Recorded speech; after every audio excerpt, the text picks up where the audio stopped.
Welcome to the Wrestling with Success podcast. In this show, you'll learn how to use lessons used in sports so you can use failure as your secret weapon for success and succeed in the real world. Here's your host, former Division I All-American wrestler, former Division I head coach, husband, father, adventure seeker, and entrepreneur, Jim Harshaw. Welcome to another episode of Wrestling with Success. Today, I bring you Tristan James. If you're looking for more clarity and focus in your life, if you're looking to get clear on your goals and learn how to create a plan to achieve them, then join me and 5 other motivated high performers for a powerful 4-week program starting August 1st. It's called Reveal Your Path, and I've now guided nearly 24 former athletes through it, including Olympians, neurosurgeons, and other high performers, resulting in clarity and powerful transformation. If you want to find more time in your day and restore work-life balance to your world, then do yourself a favor and take a peek at what you'll learn by going to revealyourpath.com today. That's revealyourpath.com. At only 20 years old, Tristan has become an expert in human motivation with endorsements by Pastor Joel Osteen and Mike Tyson. And yes, we're going to dive into those 2 endorsements. Very different people, of course. But he's a best-selling author, nationally recognized motivational speaker, international life coach. He's been called the next Tony Robbins. During his time in high school, Tristan won 7 state championships in forensics and debate. He was also the recipient of the Boys and Girls Club Youth of the Year Award in 2014, as well as the Student of the Year from the National Speech and Debate Association. Certainly a unique take on this show, because what I typically do is I interview former athletes, and actually Tristan was a former athlete. He played soccer in high school, found his passion and found what he was good at, was in forensics, was in debate, was in speech. He's an amazing guy. He was introduced to me by a mutual friend, and I'm excited to have him on the show. Tristan, welcome to the show. Thanks, Jim. So I've said many times on this show that there's a ton of value in sports, and of my 4 children, my 3 oldest, my 6, 8, and 10-year-olds, they all play an instrument. So my oldest son, he's 10, he plays guitar. My 8-year-old son plays piano, and my 6-year-old daughter just picked up violin. And my 8-year-old son does Cub Scouts, and they're involved in other activities. And I always talk about the value in sports is the amount of effort that you have to put into something if you want to succeed, whether it's sports or an instrument or academics. And there's a lot of relevant lessons from any activity that you do. And that's what I want to dive into today. So first, Tristan, talk to us a little bit and tell the listener about your backstory. Tell us where you came from and sort of your life growing up. Sure. So I was your average teenager before I got to where I am today. I probably had a master's degree in junk food and a doctorate in how to play video games. I was the definition of couch potato. And so I really didn't have a lot of things figured out when I was really young. Going into middle school, I thought I wanted to be the president of the United States. So I ran for vice president my 7th grade year. And it's safe to say we didn't win. I ran on a campaign slogan of vote for Tristan is a vote for whole milk. And no one likes whole milk, so that's why we lost. But the next year, I came back in 8th grade and ran for president. And there were more people that ran that year than the year before. And we got a little bit more serious, put a little bit more time and effort into it. Me and my friend Ashton Weekly, who I called him my campaign manager. And then after I became president, he was my Secret Service guy. So he made sure I was safe and, all the troubles of middle school politics. But, after I became 8th grade president, I would go home and off the school bus hear my mom use words like poverty and unemployment, food stamps, and words that at that age, I really didn't understand, words that really didn't make sense to me as a 13, 14-year-old kid. And, I started seeing things disappear from our house. Either our couches would disappear and TV that we had, rented from different places and stuff like that. And that's how I learned the meaning of those words. That's how I learned what those words really meant, by seeing things come to our house in boxes in terms of food from local churches, or food stamp checks that my mom would use at the grocery store for specific items, and we couldn't get other items because those food stamp checks were only for XYZ. And so I learned those words through visualization and seeing how things happened. All the while, like you said, I was playing soccer in middle school. I was playing soccer in high school when I had got to high school. And so when we had gotten to high school, the summer of my 8th grade year, my rising freshman year into high school, we had become virtually homeless. My mom, we lost our house, and we moved into a place called Madison Emergency Services Association, or MESA for short. And they took us in. It's a 5-apartment home complex there in Madison, Virginia, right on Main Street. You can't miss it because there's really not much in Madison to begin with. And so I know, I've been through there. It's small town, more cows than people, Jim. Yeah. But Mesa took us in, and it was apartment style living with 4 other families and our own. And so there we were able to stay rent-free, bill-free for a year. This is the terms of the contract that Mesa had established.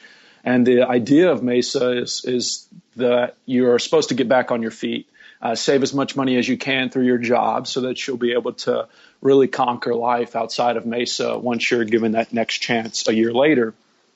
And so the first semester of my freshman year was already awkward because there's a lot older women in high school that you want to talk to, and a new locker combination to remember, as well as new mystery meat that you have to get acquainted to in the cafeteria. And so, that's already awkward to begin with and awkward to handle as a young kid.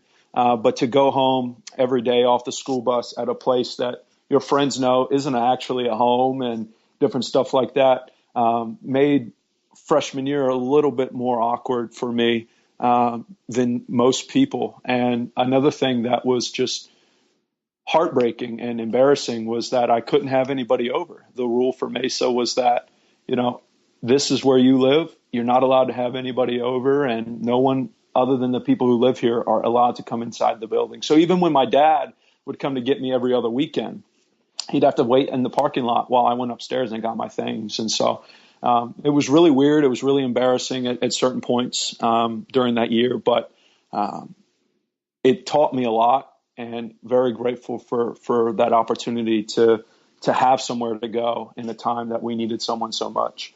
The following semester of my freshman year was the hardest semester of my life, and probably the hardest time of my life that I'll ever experience. My dad woke up one morning, April 22nd, 2011, and fell down the next. And so seeing my dad lie lifeless in a hospital bed where he laid there for 2 weeks in a coma until he was finally declared brain dead on May 6, 2011, really taught me a lot about perseverance, a lot about being able to just get out of an obstacle that is so large, so great, that you have no idea sometimes how you'll even be able to make it through. But seeing Dad lie there, it really taught me so much about the human spirit and the human existence, because even when he was lying there, he was fighting, Jim. We could see it. There were a few days where he had opened his eyes, but then he slipped back into a coma. And so it was tough. It was really tough to watch that and to see someone that you had embodied and put so much and affixed so much strength into, and such a fatherly figure, to watch him lie there. I still to this day see the nurses pulling him up by the sheets. And this was the hardest thing, to see your dad, who's supposed to teach you all these things about how to be strong and how to be a man and all this other stuff, being pulled by bed sheets. And so that was really, really hard for me at that young age of 15. But I was very fortunate to be involved in an activity called forensics at this point while playing soccer. And this activity is where you take a 10-minute script and perform it in front of an audience of maybe about 10 to 20 people in the room. and you're really performing a story, say like Mark Twain or To Kill a Mockingbird or whatever the case may be, whatever book you decide to choose from, you take it and you condense it down to 10 minutes. I was fortunate enough to be involved in that activity before Dad had went into the hospital. And when I came back to school, our forensics coach, he called me into his room and thinking I was going to be in trouble for missing all this practice and missing everything else. He had said, son, I want to take you with me to the national tournament so that you can learn more about the sport and the activity of forensics, because I really think you have a lot of potential. And I said, I don't have the money to begin with, and I'm still grieving the loss of my dad. He said, don't worry about the money. I already know about that. I know about your family situation. I want you to come because I really think this is going to be a life-changing moment for you. And sure enough, it was. Mr. Hitt did a lot for me that changed my life, whether it be putting the suit on my back so that I could perform and look like everybody else, to putting the dress shoes on my feet so that I could walk across the stage and get my 7 state championships or my 7th place finish at the national tournament.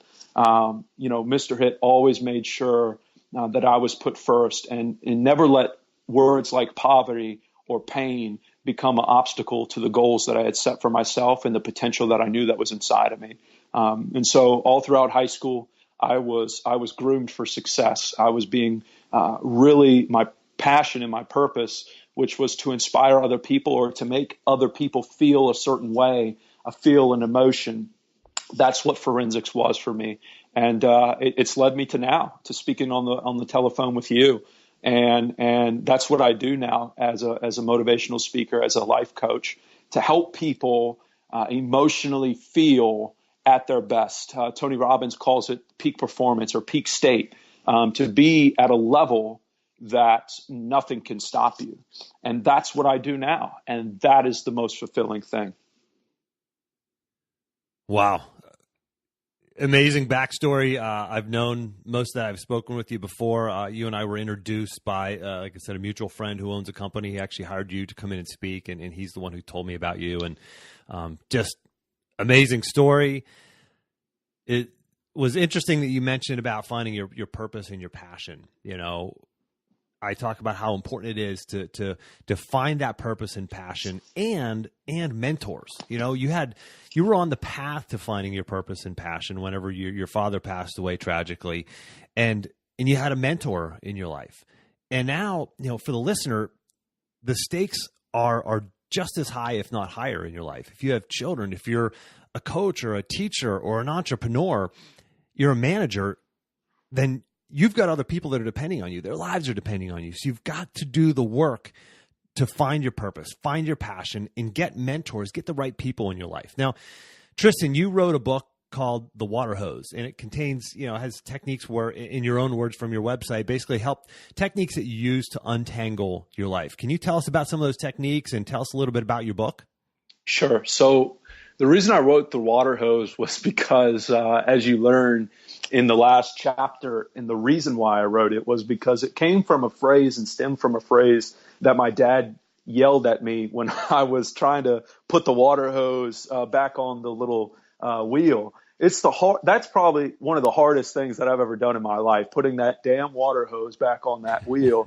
And here I was, maybe 12, 13 years old in the backyard. I had been given the instruction to water the plants and then put the hose back on the wheel after I was finished. And it's all tangled, and you're trying to figure out how to put it on the wheel while at the same time it's getting tangled more. And it's just one of the most strategic things that you have to really know how to put together.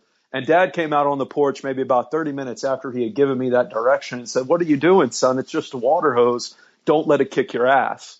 And ever since then, that mantra has kind of played over and over and over in my head. And here it is. It's a piece of vinyl. It's really nothing more.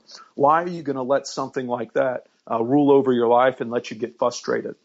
And so it's the idea of, putting this life that gets tangled up sometimes back in its place, understanding that obstacles are not meant to trip you up, but they're meant to give you something to climb. They're meant to give you a vantage point after you get to the top of whatever's trying to pull you down and say, wow, what a view. And that's how I've seen the obstacles in my life. It was through my pain that I found my purpose, the reason that my heart beats, the reason that I have breath in my lungs, and the reason that I'm still fortunate enough to wake up every morning. And that's to be on shows like this and impact people at the capacity that you impact people, Jim. And so, it's really about the first thing I would say to your audience that the book is about, and finding your purpose. That's the biggest thing that anybody can do to really get leverage over their current situation. The person who's working the 9-to-5 job that's always wanted to be a singer, you've got to do the work now while you go home at night. Practice your vocal lessons, practice the things that you need to do to become the next pop star. Write some songs out that are original and put them up on YouTube. You know what you need to do. And it's all about realizing that as long as your heart beats, you have a reason to be here. And it's not to cook food all the time at McDonald's. That's what Bill Gates did. And look at him now. It's the idea of understanding that the breath in your body is so much more important than we give it credit for. We don't really understand the meaning of life until we watch someone, pass away, or something personally happens to our bodies or something like that. That really changes the way we think. Tony Robbins and psychologists call it a pattern interrupt.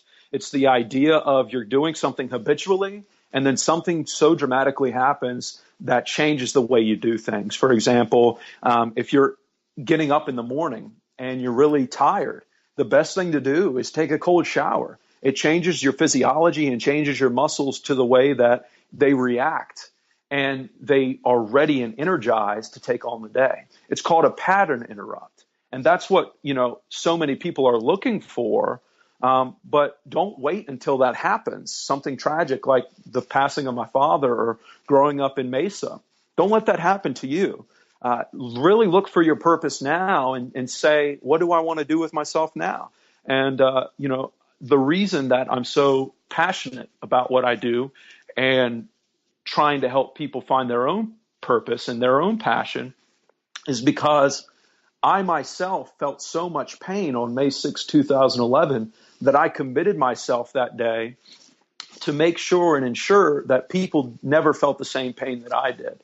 And so that's really what the book is about, teaching people how to overcome obstacles, how to get their life intact. There's a lesson in there that I truly love that a guidance counselor in middle school taught me. It's don't sweat the small stuff. Everything is small stuff. You got to look at everything in perspective. Don't let things rule your life that shouldn't. And really take head on the life of your dreams, because there's so many examples of people who have been successful that have dealt with similar obstacles, but they persisted and they persevered. And that's why we know people like Walt Disney. That's why we know people like Colonel Sanders. That's why we eat Chef Boyardee in our cabinets every day, is because Chef Boyardee was an Italian immigrant who came here to the United States, knew one thing that he did really well, which was cook Italian food. And so that's what he did. He started as a busboy and as a cook at some restaurant in New York City. And then everybody couldn't really pronounce his name, so he phonetically changed it and put it on the can that we now know today as Chef Boyardee. So it's stuff like that that we have to look to. If one person can be successful, why can't the person listening to this now? Yeah, absolutely. I couldn't agree more. I said it in my TED Talk. I say it quite a bit on this show, is that failure is a necessary step on the path to success. Failure, struggle, adversity, obstacles, setbacks. The more we look at and study successful people, the more that we see that they've had these troubled times and difficult lives in different scenarios. And gosh, Tristan, you're 20 years old and you're doing and achieving things that most people will never accomplish in their entire lives. But you've had the, it's not because you were born with a silver spoon in your mouth. It was the opposite. There's people with much, much more opportunity than you, but you've taken it and done so much with everything in 20 years of your life. You've done so much, but you've invested in yourself. You've invested in, I think you went to the, if I'm not mistaken, you've done to the Robbins Medane, Tony Robbins Center for Peak Performance, right? Right. That's right. What was that like? Yeah. So for the longest time, that was Tony's coaching school. It still is, but Tony has since kind of removed himself from actually teaching the courses. But there's a lot of video material that Tony has give licensing to. Chloe Madonis, who's the partner in that, Madonis, yeah. And so Chloe Madonis is a huge relationship psychologist. And it's because of Chloe that I'm able to help people in relationships better their relationship and love at a deeper level. And it's because of Tony that I'm able to help people one-on-one really get to their top level of peak performance, is what Tony calls it, peak state, and really help people through means of strategic intervention. It's helping people find pattern interrupts. It's helping people find pain and pleasure points to really associate their goals to, and help people strategically find ways to set goals and then take action on them. Help people, really delve deeper into their physiology by doing something as simple as the 2 millimeter shift, which is where if you're slouching in your chair and you feel upset, that's because you feel upset because your physiology is portraying that you're upset. So the 2 millimeter shift is all about shifting your shoulders back 2 millimeters up and taking your chin and looking up. That's all it is. And changing your physiology changes your state. Tony Robbins says that the quickest way to change your emotion is through motion. So motion creates emotion. And so, different things like that is what I've been able to learn. It was a very intensive program for about 4 months, and it was all online, videos, worksheets, workbooks, calls that I had to be on to get further certified. And so it's just a lot of good work. And investing in yourself in that capacity to be able to help others is just phenomenal, because I'm able to provide at a much reasonable cost something that Tony provides to people like Hugh Jackman or Serena Williams, Bill Clinton, and so many more that Tony provides at $1 million a year. I'm providing at a much less cost, and for my target audience, which is young adults, helping young adults find their passion and purpose. Because if you can find it now, again, like you had just said, I'm going to do more than people do in a whole lifetime. I don't want that to be the case. I want people to outperform me, because when my clients outperform me, that means I was a good coach. And so that's what it's all about, is being able to provide these services at a much lower cost and a much more reasonable cost than Tony is right now, because Tony's earned it. I mean, here's a guy who started as a janitor and now for 30 years has been teaching peak performance through seminars and his best-selling books. I mean, this guy is a giant. And July 15th, coming up this Friday, I recommend everybody who's listening to this now, if this is, replayed next week or whenever this is aired, go on Netflix and watch Tony's documentary that's coming out called I Am Not Your Guru. It's a free look. If you have Netflix, it's a free look at one of Tony's biggest seminar called Date with Destiny. And that's a $2,500 seminar that people pay to go see and be involved in. And you're going to get it for free on Netflix. And so really this is going to go out after July 15th. What can the listener find after July 15th? Is there going to be anything available for them? Yes. So that'll still be on Netflix. Okay. So you go to Netflix and search for I Am Not Your Guru. And it's gonna be an incredible documentary about Tony's Date with Destiny seminar that a guy named Joe Berlinger did. He requested that Tony give him access and video access to these seminars. And it's going to be exactly what I do for clients now on the telephone, but Tony Robbins. So anytime I can recommend Tony, it's really recommended that you go see Tony. So go see Tony. July 15th is when it comes out. But when this is aired afterwards, still go on Netflix and look it up. It's going to be an incredible movie. And these are the things that I learned at Tony Robbins' School of Peak Performance, and things that I teach clients now. Excellent. And for the listener, I will have that listed. If you're driving or working out, you can't remember that, I will have that in the action plan. Just go to jimharshawjr.com/action, and I'll have this all available in the action plan for this episode. And you're going to get access to action plans from every episode actually as well. So this is kind of the cliff notes from the episode. So Tristan, Mike Tyson, tell me about the Mike Tyson indoor. You got Joel Osteen and you got Mike Tyson, opposite ends of the spectrum in some regards, in many regards, I would say. So tell me about that. Mike's cleaned himself up, Jim. He's cleaned himself up. He's a He's a vegan. He's taken his faith a lot more seriously. And the reason that I was able to gain his endorsement is because of a lot of work that I did for his nonprofit, Mike Tyson Cares. And they saw a lot of the work I was doing in the community. At the time that I was doing the work, I had not yet transitioned into coaching. I was speaking in community organizations and stuff like that, high schools, middle schools, colleges, and universities. But I hadn't transitioned over into coaching.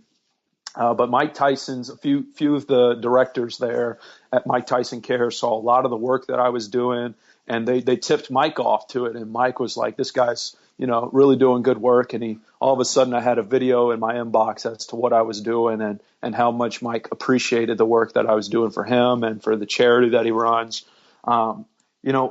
Mike's had a rough life. Mike is similar in the respect that he's always been fighting, whether it's in the ring or out. Mike has made a lot of mistakes in his life in terms of going to jail and for obvious reasons. But here's a guy who's kept fighting, and he's always found a way to come back out on top. And at times, I think we need to remember that it's not how many times we fall, but how many more times we get back up. And whether that's a lesson from boxing or whatever the case may be, it's something that we have to remember. And so to be called the real heavyweight champion by the champ himself is a true honor and a privilege. And that's why, seeing what I'm doing is working. And for Mike Tyson to see that is very humbling. Similar to Joel Osteen, I was able to intern with Joel down in Greensboro, and when he came about 2 or 3 years ago, and all of a sudden, I had Joel telling me all these things when I was there with him. And then 2 weeks later, I had a package in my mailbox, and it said from the office of Joel Osteen. I opened it up, and here's 2 books that he had signed for me with long messages in each of them.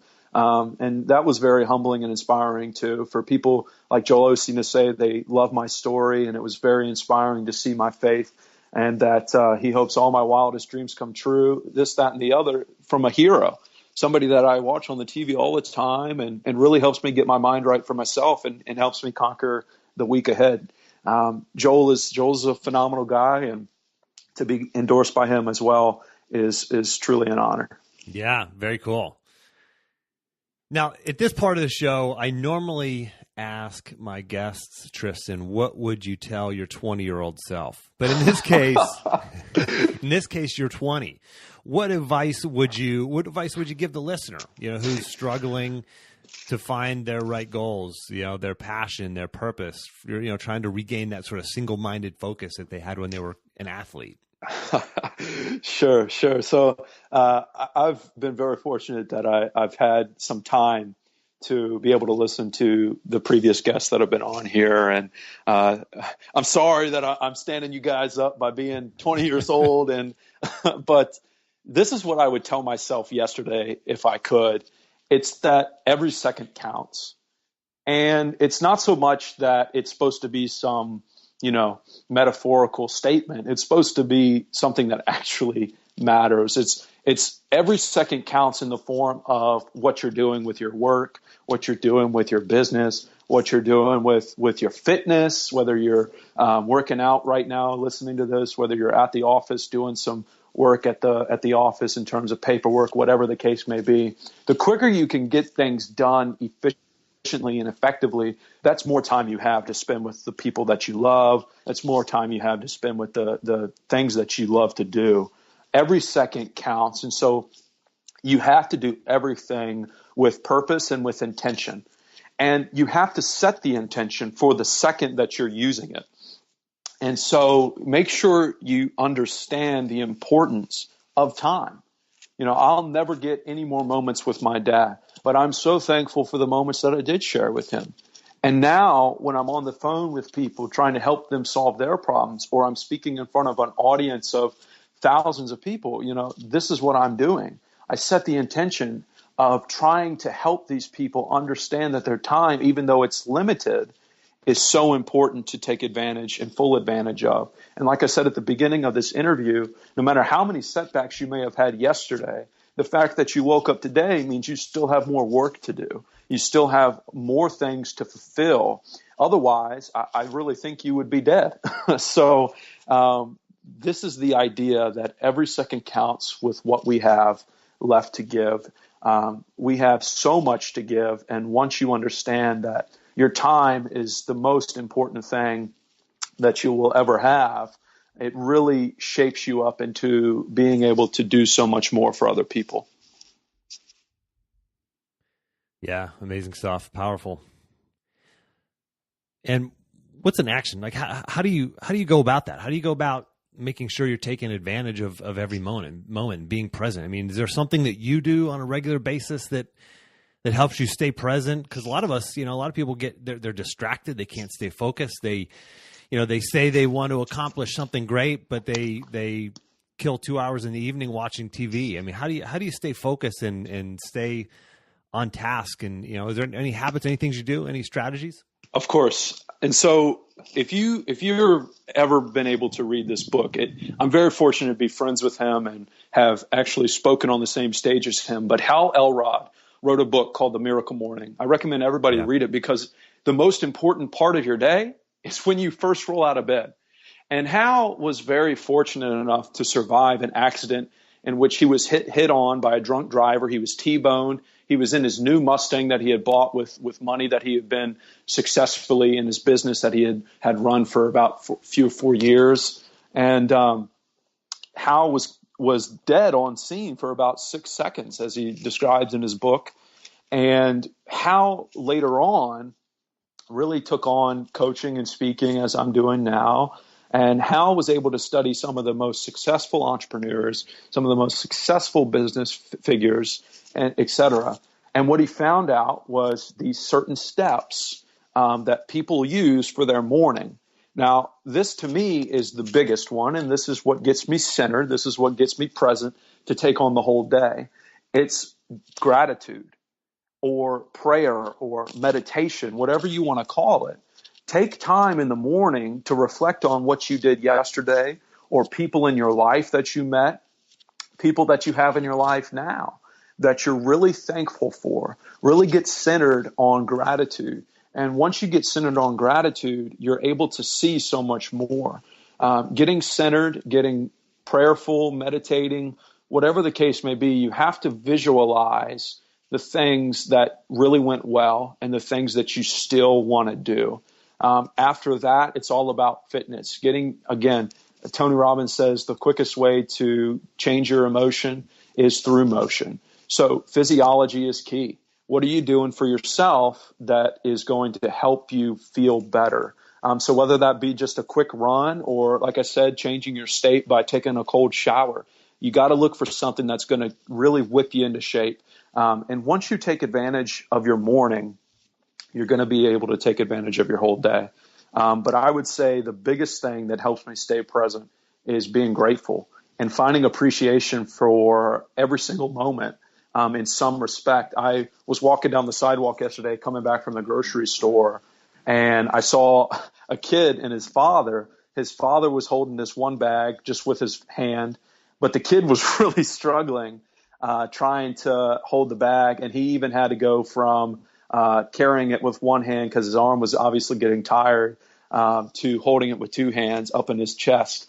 And it's appreciation for little moments like those that you get to see. A son trying to make his father proud by being strong and holding that bag is something that, we pass by all the time, but we don't take the time that's necessary to be appreciative for those moments. So finding gratefulness and gratitude for the people, the moments, and the breaths that we have each day.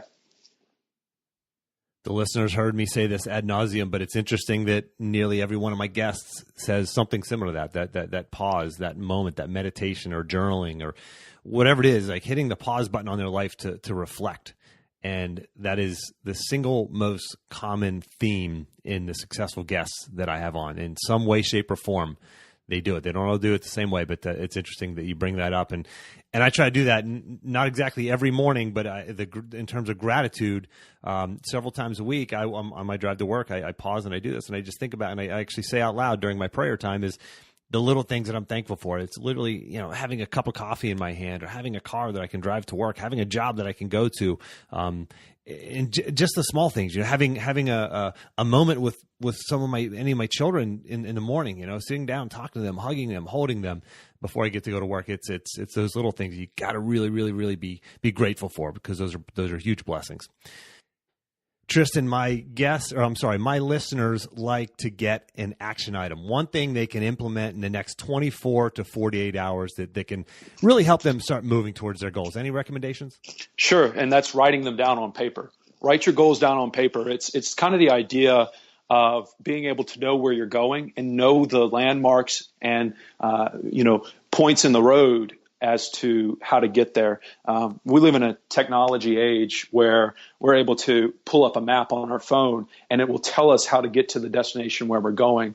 But we won't be able to get there unless we tell Siri where we're going. So underlining and outlining the specific thing that you want, i.e. selling 2,000 copies of a book, or this, that, and the other, being a professional athlete for XYZ team, or being able to play this position at this specific time, or I want to start for my high school team, et cetera, et cetera. Whatever the goal is for your listener, they really need to write their goal down and then write the steps they may need to get there. I went for a run yesterday through a trail, and if it wasn't for the map that they put on the trail before you went into it, I would have never known how to got there.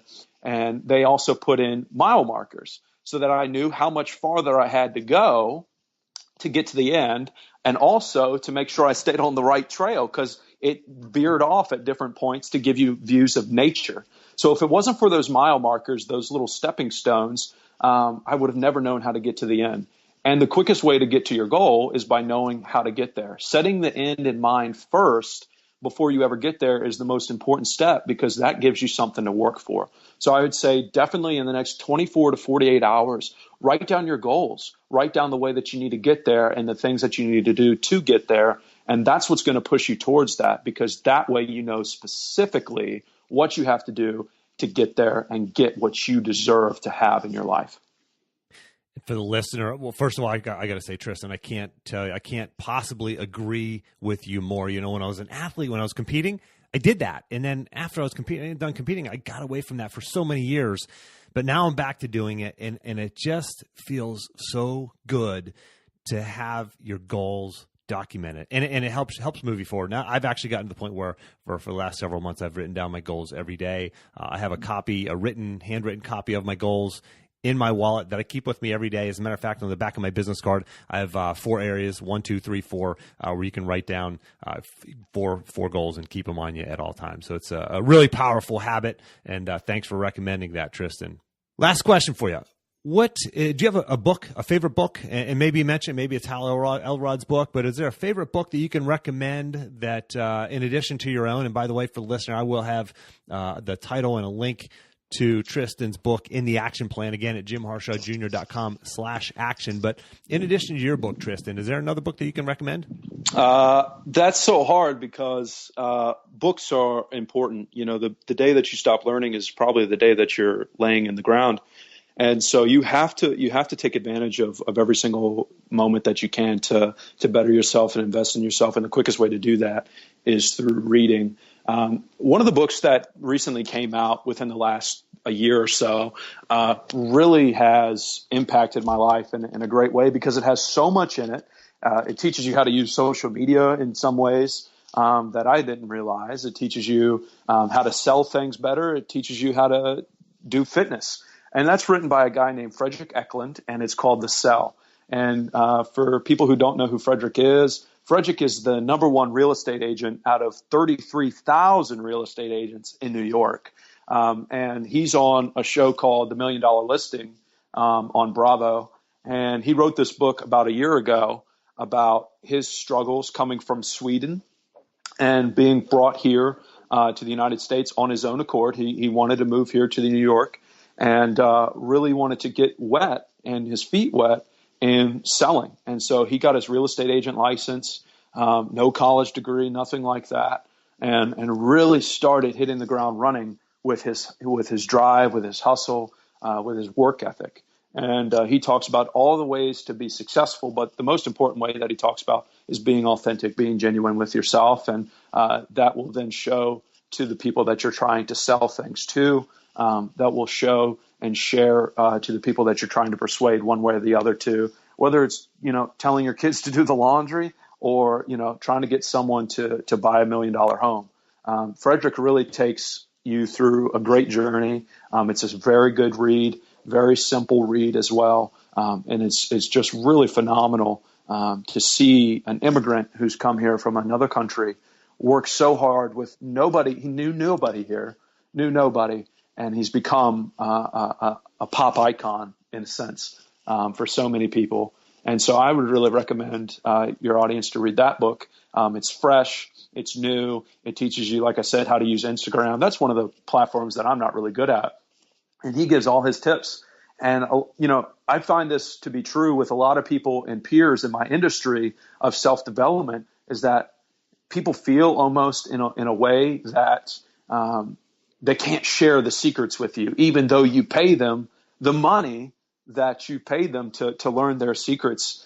But Frederick lays all of his secrets out, no questions asked, in a book that's about $15.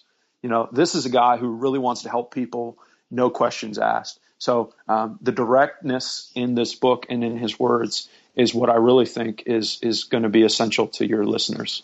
Excellent. I love getting a new book to recommend, and I will add that one to the list.